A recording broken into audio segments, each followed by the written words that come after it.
Depending on your points of view, fracking is either part of the answer to a global energy crunch or ugly, pointless environmental vandalism. From Poland to the United States, governments have embraced it, while other countries are so worried about the geological impacts that they've banned it. The British government has long been envious of the American fracking programme with the cheap gas it creates, and so has now said testing for shale gas here too has become an imperative. We're having to import a lot of gas from places like Norway, from continental Europe, from liquefied gas from places like Algeria and Qatar, and that means that we're more dependent on those imports. So the shale gas opportunity is about making sure that we have our own gas supplies here in the UK. It's the way gas is retrieved that makes it controversial. A well is sunk to the point where it's thought gas is trapped between layers of shale rock.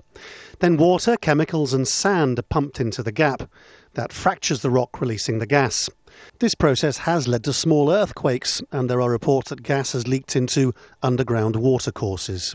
A recent study by Duke University in the US showed that in areas around fracking sites, up to 1 kilometre from a fracking site, are up to 23 times more likely to experience water pollution.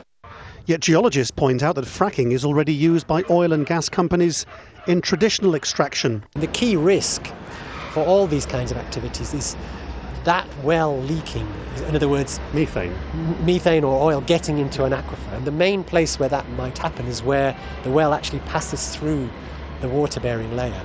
The companies which will now start testing for gas reserves say communities will see a big cash dividend. At production, we will give 1% of our revenues to the local community, which is about £5 to £10 million per site.